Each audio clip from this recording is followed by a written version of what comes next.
ಕುಲದಲೆ ಸಾನು ಬಯಸಿದ ಬಸವ ಗುರು ಕಲ್ಯಾಣಪುರದೋಳು ಅಂದು ಹೊತ್ತಿಸಿದ ಜ್ಯೋತಿ ಕಲ್ಯಾಣದ ಜ್ಯೋತಿ ಬೆಳಕುತ್ತಿದೆ ಮನುಕುಲದಲೆ ಕಲ್ಯಾಣಪುರದ ಬಸವಲಿಂಗಪಟ್ಟ ದೇವರ ಪಾದಗಳಿಗೆ ಶರಣೆಂದು ಪರಮ ಪೂಜ್ಯ ಶ್ರೀ ಗುರು ಬಸವ ಪಟ್ಟದೇವ ಪಾದಗಳಿಗೆ ಶರಣೆಂದು ಈ ಕಾರ್ಯಕ್ರಮದಲ್ಲಿ ವೇದಿಕೆ ಮೇಲೆ ಆಸೀನರಾಗಿರುವ ಕರ್ತನಟ್ಟಿದನಯ್ಯ ಒಬ್ಬ ಶರಣನು ಆ ಒಬ್ಬ ಶರಣ ಬಂದು ಕಲ್ಯಾಣವೆಂಬ ಶಿವಪೂರ್ವ ಕೈಲಾಸವ ಮಾಡಿ ರುದ್ರಗಣ ಪ್ರಮಥಗಣಗಳೆಲ್ಲರ ಇಲ್ಲಿ ತಂದು ಅಮರಗಣಗಳೆಂದು ಹೆಸರಿಟ್ಟು ಕರೆದು ಭಕ್ತಿಯ ಕುಲಸ್ಥಲ ಶತದುಷ್ಟ ಪವಾಡದಿಂದ ಮರೆದು ತೋರಿ ಜಗಲೋಕಕ್ಕೆ ನಿಚ್ಚಣಿಕೆ ಆದರು.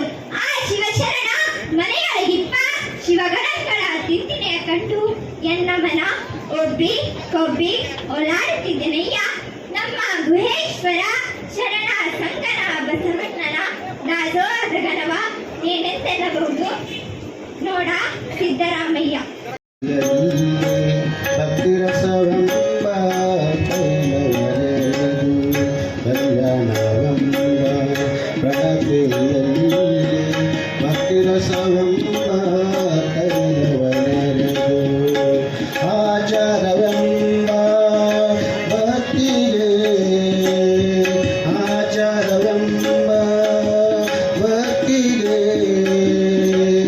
ಬಸವಣ್ಣನೆಂಬ ಜ್ಯೋತಿ ಮುಟ್ಟಿಸಲು ಬಸವಣ್ಣನೆಂಬ ಜ್ಯೋತಿ ಮುಟ್ಟಿಸಲು ಆಚಾರವೆಂಬ ಭಕ್ತಿಗೆ ಬಸವಣ್ಣನೆಂಬ ಜ್ಯೋತಿ ಮುಟ್ಟಿಸಲು ತೊಳಗು ಬೆಳಗುತ್ತಿದ್ದಯ್ಯ ತೊಳಗಿ ಬೆಳಗುತ್ತಿದ್ದಯ್ಯ ಶಿವನ ಪ್ರಕಾಶ ಶಿವನ ಪ್ರಕಾಶ ಶಿವನ ಪ್ರಕಾಶ ಕಲ್ಯಾಣವೆಂಬ ಅವ್ರು ದಲಿತರು ಇರ್ತಾರೆ. ಅವ್ರ ನೆರಳು ಸುದ್ನಕ್ಕೆ ಹಿಂಗೆ ಯಾರ ಮೇಲೆ ಬೀಳ್ಬಾರ್ದು.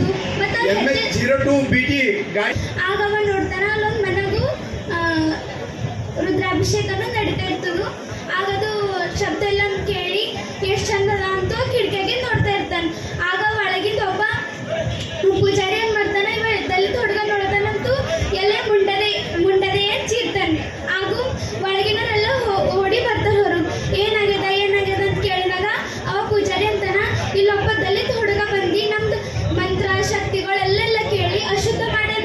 ಈಗ ಇವ ಕೇಳಿದ ಕಡೆಗೆ ನಮ್ಮ ಮಂತ್ರಗಳೆಲ್ಲ ಅಶುದ್ಧ ಆಗ್ಯವ ಅಂತೂ ಅವನಿಗೆ ಶಿಕ್ಷೆ ಕೊಡ್ಬೇಕಂತೂ ಆ ಊರಿಂದು ಅಗ್ರಹಾರಕ್ಕೆ ಹೋಯ್ತಾರೆ. ಅಗ್ರಹಾರ ಅಂತಂದ್ರೆ ಆಗಿಂದು ಹಿಂದೆ ಈಗೇನು ಪಂಚಾಯತಿ ಇರ್ತಾವಲ್ಲ ಹಾರ ಇತ್ತು. ಆ ಅಗ್ರಹಾರದ ಅಧಿಪತಿ ಆಗಿರ್ತಾರಂತಂದ್ರು ಮಾದರಸರು ಇರ್ತಾರೆ. ಆಗ ಮಾದರಸರ ಅಷ್ಟಾಗಿ ಅಲ್ಲಿಂದ ಒಬ್ಬ ದೂತ ಹೊಡ್ಕೋತ ಬಂದು ಮಾದರಸರೇ ನಿಮಗೆ ಪುತ್ರ ಜನನವಾಗಿದೆ ಅಂತ ಹೇಳ್ತಾರೆ. ಹಾಗೂ ಮಾದರಸರಂತರ ನನ್ನ ಪುತ್ರ ಜನನ ಆಗ್ಯದ ಅಂತಂದ್ರೆ ಇಂಥ ಶುಭ ಕಾರ್ಯದಾಗುನ ಈ ದಲಿತ ಹುಡುಗ ಯಾಕೆ ಶಿಕ್ಷೆ ಕೊಡ. ಸಿಕ್ಕಿನ ಜಾವದಲ್ಲಿ ಲಿಂಗ ಪೂಜೆ ಮುಗಿಸಿಕೊಂಡು 5 ತಾಸು ನಾನು ಬೀದರ್ಗೆ ಬಂದಿದ್ದೆ. ಬಹಳ ಸಂತೋಷ. ಸ್ವಾಮಿಗಳ ಜೀವನನೇ ಅಡ್ಡಾಡೋದು ಇನ್ನೂ ಹೆಚ್ಚಿನ ಸಂಖ್ಯೆಯಲ್ಲಿ ಜನ ಕೂಡ್ಲಿಲ್ಲಲ್ಲ ಅನ್ನೋದು ಒಂದು ಕೊರಗೆ ಇಷ್ಟೇ ನನಗೆ. ಇನ್ನೂ ಕುರ್ಚಗಳ ಖಾಲಿ ಅದಾವ. ಬೀದರ್ ಜಿಲ್ಲೆ ಅಂದ್ರೆ ಇಡೀ ಕರ್ನಾಟಕದಲ್ಲಿ ಬಸವಣ್ಣನವರ ಜಯಂತಿಯನ್ನ ಬಹಳ ದೊಡ್ಡ ಪ್ರಮಾಣದಲ್ಲಿ ಮಾಡುವ ಜಿಲ್ಲೆ ಅಂದ್ರೇನೆ ಬೀದರ್ ಜಿಲ್ಲೆ. ಬಸವಣ್ಣವ್ರ ವಿಷಯ ಏನಾರ ಬಂತು ಅಂದ್ರೆ, ಬಸವ ಅಪಪುರುಷಗಳು ಬಂದ್ರೆ ಮೊದಲು ಹೋರಾಟ ಮಾಡೋರು ಯಾರು? ಒಂದು ಅವಿನಾಭಾವ ಸಂಬಂಧ ಐತಿ. ಏಟ ಮಾಡಿದ್ರು ಶರಣರು ಇಲ್ಲೇ ಇದ್ದವ್ರು, ಅವ್ರು ಇಲ್ಲೇ ಕಲ್ಯಾಣದಾಗ ಇದ್ದವರು. ಆ ಪ್ರೇಮ ಅಭಿಮಾನ ನಿಮ್ಮ ಮೇಲೆ ಐತಿ, ಇಲ್ಲ ಅಂತಲ್ಲ. ಬಸವ ಜಯಂತಿ ಬಹಳ ದೊಡ್ಡ ಪ್ರಮಾಣದಲ್ಲಿ ನಡೀತಾ ಇದೆ. ಬಹಳ ಸಂತೋಷ. ನಗಾಮಿ ಬಹಳ ದೊಡ್ಡ ಪ್ರಮಾಣದಲ್ಲಿ ನಡೀತಾ ಇದೆ. ಕೂಡ ಎಲ್ಲಿ ನೋಡಿದ್ರು ಬಸವಣ್ಣನವರ ಕಟೌಟ್ಗಳು, ಬಸವಣ್ಣನವರ ಸ್ಟ್ಯಾಚ್ಯೂಗಳು, ಬಸವಣ್ಣನವರ ಧ್ವಜಗಳು, ಬಸವಣ್ಣ ನಮ್ಮ ಗುರು ನಿಮ್ಮ ಗುರು ಧರ್ಮಗುರು ಬಸವಣ್ಣ, ಎಲ್ಲಿ ಬೇಕಾದ್ರೆ ಸ್ಲೋಗನ್ಗಳು ಕೇಳಾಕತ್ತಾವ. ಈಗ ಸದ್ಯ ಪ್ರಮಾಣದಲ್ಲಿ ಆಗ್ತದೆ. ನಾ ಹೇಳಿದ್ದಲ್ಲ, ದೊಡ್ಡವ್ರು ಹೇಳ್ಯಾರ. ಮುಂದೆ ಶರಣರು ಬರ್ತಾರ. ಹೆಂಗೆ ಬರ್ತಾರ ಅಂದ್ರೆ ಹಿಂಗೆ ಬರ್ತಾರ. 30 ವರ್ಷದ ಹಿಂದೆ ಬಸವಣ್ಣವ್ರ ಜಯಂತಿ ಐತಿ ಅನ್ನೋದೇ ಯಾರಿಗೂ ಗೊತ್ತಿರ್ತಿದ್ದಿಲ್ಲ, ಗೊತ್ತ ಇಲ್ಲ. ನಾವು ರೈತರ ಮನ್ಯಾಗ ಹುಟ್ಟಿದವ್ರು ಬಸವ ಜಯಂತಿ ಅಂದ್ರೆ ಎರಡು ಚಲೋ ಕೋಡ್ತಾರವ್ರು, ಗೊಂಡೆ ತರವ್ರು, ಎತ್ತಿನ ಮೈ ತೊಳೆಯವರು, ಕೋಡಿಗೆ ಸಿಗಸವ್ರು, ಎತ್ತಿಗೆ ಜೋಲ ಹಾಕವ್ರು, ಜಂಕ್ ಪಟಾಕ್ಷಿ ಹಚ್ಚವ್ರು, ಎತ್ತಿನ ಅಡುಗೆ ಮಾಡ್ಕೊಂಡ್ ಬಂದ್ಬಿಡ್ತಿದ್ವಿ. ನಾವು ಮಾಡಿದ್ದ ಕೆಲಸ ಇದು. ನಮ್ಮ ಹಿರಿಯರು ನಮಗಿಂತ ತೀರ ಹಂಡವರು, ಅವರು ಇದನ್ನ ಮಾಡಿದವರು. ಇನ್ನು ಅವ್ರ ಹಿರಿಯರಿಗೆ ಬಸವಣ್ಣವ್ರು ಗೊತ್ತೇ ಇಲ್ಲ. ಇವತ್ತು ಕರ್ನಾಟಕದ ಮೂಲೆ ಮೂಲೆಗಳಲ್ಲಿ ಅಲ್ಲ, ಭಾರತ ದೇಶದಲ್ಲಿ ಅಲ್ಲ, ಇಡೀ ವಿಶ್ವದಲ್ಲಿ 113 ರಾಷ್ಟ್ರಗಳಲ್ಲಿ ಅಲ್ಲಲ್ಲಿ ಬಸವಣ್ಣವರ ಜಯಂತಿ ಇವತ್ತು ಆಚರಣೆಗೆ ಬರ್ತಾ ಇದೆ ಅಂದ್ರೆ ಬಸವಣ್ಣನವರ ತತ್ವಗಳು ಅಂದಿಗಿಂತಲೂ ಇಂದು ಮಾನ್ಯ ಆಗ್ತಾ ಇದ್ದಾವೆ, ಜನಪ್ರಿಯ ಆಗ್ತಾ ಇದ್ದಾವೆ, ಪ್ರಸ್ತುತ ಆಗ್ತಾ ಇದ್ದಾವೆ. ಮನ ಸುಖ ಮುಗಿತಿಗೆ ಸದ್ಯ 3G ಹೋಯ್ತು, 4G ಹೋಯ್ತು, 5G ಹೋಯ್ತು. ಮನಿ ಅದಾವು, ಮುಖ ನೋಡಿದ್ರೆ ಒಂದು ಮನಿ ಕಬ್ಬಿನ ಸಿಂಪಿ ಹಂಗ ಸಪ್ಪಗಾದವ. ಯಾಕಂದ್ರ ಚಿಂತೆಗಳು ಕಾಡಾಕತ್ತಾವ, ಡಿಪ್ರೆಷನ್ಗೆ ಒಳಗಾಗ್ಯಾರ, ಖಿನ್ನತೆಗೆ ಒಳಗಾಗ್ಯಾರ. ಏನ್ ಗೊತ್ತಾಗಿಲ್ಲ ಸರ್, ಮತ್ತೆ ಯಾಕೆ ಹಿಂಗದ್ರಿ ನೀವು ಅಂದ್ರೆ ಏನ್? ನಮ್ಮ ತಂದೆಯರಿದ್ದಾಗೆ ನಡೆದು ಕೆಲಸದ ಕಾರ್ಯನಿರ್ವಹಿಸಿ ಹಿಡಿದು ಎಲ್ಲಾ ಸಮಾಜದ ಜಯಂತಿಗಳು ಅತಿ ವಿಜೃಂಭಣೆಯಲ್ಲಿ ಮಾಡುವ, ಇಲ್ಲಿ ಎಲ್ಲಾ ಸಮಾಜದವರು ಎಲ್ಲರೂ ಸೇರಿ ಜಯಂತಿಗಳನ್ನು ಆಚರಣೆ ಮಾಡೋದಾಗ್ಲಿ, ಆಚಾರ ವಿಚಾರಗಳಾಗ್ಲಿ, ಇಲ್ಲಿ ಒಂದೇ ತಲೆ ಕೂತು ಡಿಸಿಷನ್ ತಗೊಂಡು ಜಸ್ಕಾಂ ಇಲಾಖೆಯ ನೌಕರ ಬಾಂಧವರಲ್ಲಿ ಇದೆ ಅಂತ ಅತಿ ಹೆಮ್ಮೆಲಿಂದ ಹೇಳಕ್ ಇಚ್ಛ ಪಡ್ತೀನಿ. ಸೋಷಿಯಲ್ ರಿಫಾರ್ಮ್ ತಂದಂತ ವ್ಯಕ್ತಿ 12ನೇ ಶತಮಾನದಲ್ಲಿ ಅದು ವಿಶ್ವಗುರು ಬಸವಣ್ಣನವರು. ಅದಕ್ಕೆ ಎಲ್ಲಾ ಮಹಾನ್ ಪುರುಷರು ಯಾವುದೇ ಜಾತಿ ಸೀಮಿತ ಇಲ್ಲ, ಆಗ್ಲಿ ಬಸವಣ್ಣವರಾಗ್ಲಿ, ಇದು ಮಾನವ ಕುಲಕ್ಕೆ ಒಳ್ಳೇದು ಮಾಡ್ಲಿಕ್ಕೆ ಹೋದಂತ ಮಹಾನ್ ಪುರುಷರು ಎಲ್ಲರೂ.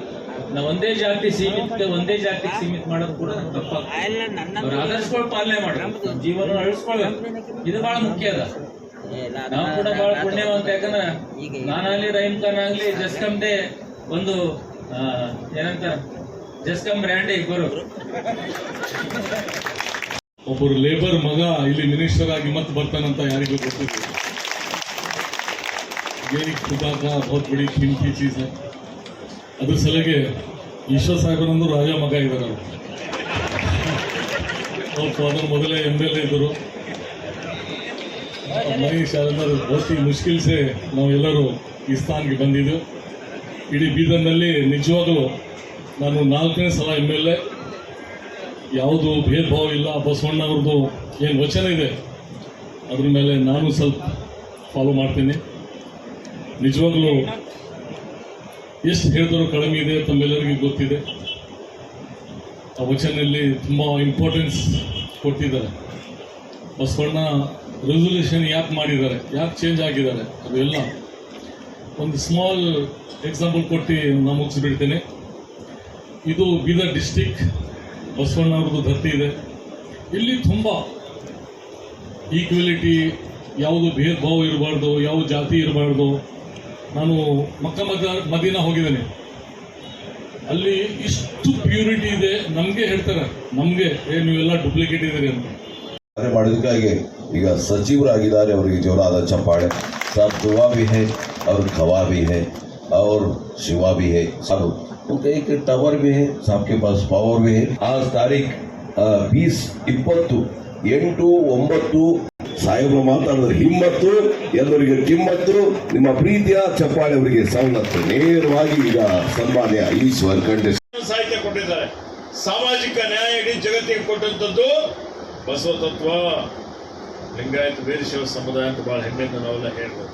ಇಡೀ ಜಗತ್ತಿಗೆ ಕೊಟ್ಟದ್ದು ಸರ್ವರಿಗೂ ಸಮಬಾಳು, ಸರ್ವರಿಗೂ ಸಮಪಾಲು. ಅಸ್ಪೃಶ್ಯತೆ ವಿರುದ್ಧ ಹೋರಾಟ ಮಾಡ್ತಾರೆ, ಮೌಢ್ಯತೆ ವಿರುದ್ಧ ಹೋರಾಟ ಮಾಡ್ತಾರೆ, ಕಂದಾಚಾರದ ವಿರುದ್ಧ ಹೋರಾಟ ಮಾಡ್ತಾರೆ, ಮಹಿಳೆಯರಿಗೆ ಸ್ವಾತಂತ್ರ್ಯ ಕೊಡ್ತಾರೆ.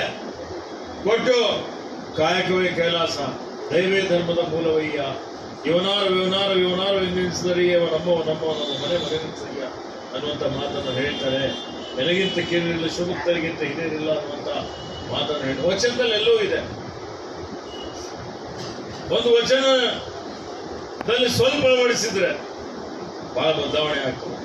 ಯಾವುದದು? ಸಪ್ತಸೂತ್ರ. ಕಳಬೇಡ, ಕೊಲಬೇಡ, ಹುಸಿಯ ನುಡಿಯಲು ಬೇಡ, ಕೊನೆಯಬೇಡ, ಅನ್ಯರಿಗೆ ಅಸಹ್ಯ ಪಡಬೇಡ, ತನ್ನ ಬಂಡಿಸಬೇಡ, ಇದರ ಹಲಿಯಲು ಬೇಡ. ಇದೇ ಅಂತರಂಗ ಶುದ್ಧಿ, ಇದೇ ಬಹಿರಂಗ ಶುದ್ಧಿ, ಇದೇ ನಮ್ಮ ಕೂಡಲ ಸಂಗಮ ದೇವರನ್ನು ಒಲಿಸುವ ಪರಿ. ಹೇಳ್ತೇವೆ, ನಾನು ಹೇಳ್ತೇನೆ. ಭಾಳ ನಡೆದು ಏನ್ರಿ ನಡೆದಾಯ್ತದ ಇವತ್ತಿನ ಕಾಲದಾಗ ಭಾಳ ಕಷ್ಟ ಅದಪ್ಪ ನಮಗೆಲ್ಲ ಸೇರಿಸ್ಕೊಂಡೆ. ನಡೆಯೋದು ಭಾಳ ಕಠಿಣ ಅದ. ನುಡಿದಂತ ನಡೆ ಈ ಜನ್ಮ ಕಡೆ. ನುಡಿದಂತೆ ನಡೆದು ಕಷ್ಟ ಇದೆ, ರಾಜಕಾರಣಿಗಳಿಗೂ ಕಷ್ಟ ಇದೆ, ಅಧಿಕಾರಿಗಳಿಗೂ ಕಷ್ಟ ಇದೆ.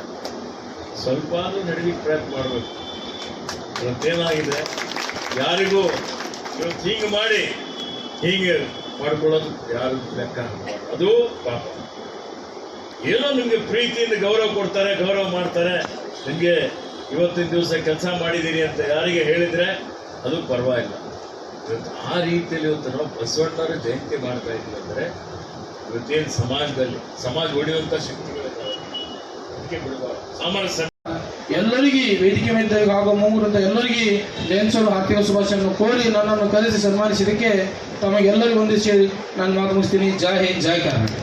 ಈ ವಿದ್ಯಾರ್ಥಿಗಳೆಲ್ಲ ಚೆನ್ನೈನ ಮಕ್ಕಳು, ಏಕಾದಶ ರುದ್ರರು, ದ್ವಾದಶಿಸ್ತರು ಚೆನ್ನೈನ ಮಕ್ಕಳು, ಅಷ್ಟವಸ್ತುಗಳು, ಇಂದ್ರ ಪ್ರಜಾಪತಿಗಳೆಲ್ಲೂ ಚೆನ್ನೈನ ಮಕ್ಕಳು, ನವಬ್ರಹ್ಮರು ಚೆನ್ನೈನ ಮಕ್ಕಳು,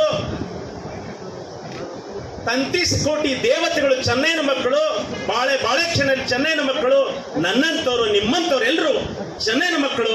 ಆಣೆ ನಿಮ್ಮಾಣೆ ಕೂಡಲ ಸಂಗಮ ದೇವ ಅಂತ ಹೇಳ್ತಕ್ಕಂಥ ವಚನವನ್ನ ತಮ್ಮೆಲ್ಲರಿಗೆ ಹೇಳ್ತಾ ನಾವೆಲ್ಲರೂ ಕೂಡ ಬಸವಣ್ಣ ವಿಚಾರಗಳ ಮೈಗೂಡಿಸ್ಕೊಳ್ಳೋಣ. ಅಂದಾಗ ಮಾತ್ರ ಮತ್ತೊಮ್ಮೆ ಆಡೋದು, ಮಾತನಾಡೋದು ಮತ್ತೆ ಬಿಟ್ಟು ಆಚಾರಗಳು ಬಿಟ್ಟು ಮತ್ತೆ ಏನು ಯಾವ ಒಂದು ಧರ್ಮವನ್ನ, ವೈದಿಕ ಧರ್ಮವನ್ನ, ಯಾವುದು ಜಾತೀಯತೆಯನ್ನ ಹಿಂದಕ್ಕೆ ತೆಗೆದು ಹೋಗ್ಬಿಟ್ಟಿದ್ರು. ಅಣ್ಣ ಬಸವಣ್ಣನವರು ಅದನ್ನು ಸುಟ್ಟಾಕಿದ್ರು, ಅದನ್ನು ವಿಮೋಚನೆ ಮಾಡಿದ್ರು. ಅವರು ಸಮಾಜ ನಿರ್ಮಾಣ ಮಾಡಿದ್ರು, ಮಾನವತೆಯನ್ನು ಹೇಳಿದ್ರು. ನಾವು ಮಾನವತೆ ನಾವೆಲ್ಲರೂ ನಡೆಯೋಣ ಅಂತ ಈ ಸಂದರ್ಭದಲ್ಲಿ ಹೇಳ್ತಾ ನಾನು ಮುಗಿಸ್ತೇನೆ. ಶರಣು ಶರಣಾರ್ಥಿಗಳು. ಜೈ ಬಸವ. ಒಬ್ರು MLA ಆಗ್ಯಾರ. ಇಲ್ಲಿ ಕುಂತಂತ ನಿಮ್ಮೆಲ್ಲರೂ ಮಕ್ಕಳು ಬಿ ಮುಂದೊಂದು IAS DC ಒಳ್ಳೆ ಎಜುಕೇಶನ್ ಮಾಡಿ ಒಳ್ಳೆ ಆಗ್ಲಿ ಅಂತ ನಾ ಆಶಿಸ್ತೇನೆ. ಯಾಕಂದ್ರೆ ಒಂದು ಮೇಂಟೆನೆನ್ಸ್ ಜನರ ಮಗ ಇವತ್ತು MLA ಮಿನಿಸ್ಟರ್ ಆಗ್ಯಾರ ಅಂದ್ರೆ ಅದು ಒಳ್ಳೆ ದೊಡ್ಡ ಕೀರ್ತಿ. ಯಾಕಂದ್ರೆ ಅವ್ರು ಒಳ್ಳೆ ಏನೋ ಕೆಲಸ ಮಾಡ್ರೆ, ಏನೋ ಎಲ್ಲರಿಗೂ ಮಾಡ್ಯಾರ ಅಂದ್ರೆ ಅವ್ರು ಒಳ್ಳೆ ಸ್ಥಾನಕ್ಕೆ ಹೋಗ್ಯಾರ. ಅದಕ್ಕೆ ನಾವು ನಮ್ಮ ಲೈನ್ಮೆನ್ ಸ್ಟಾಪ್ ರಾತ್ರಿ ಆಗಲಿ ಹಾಗಲಿ 24 hours ಕೆಲಸ ಮಾಡ್ತೇವೆ.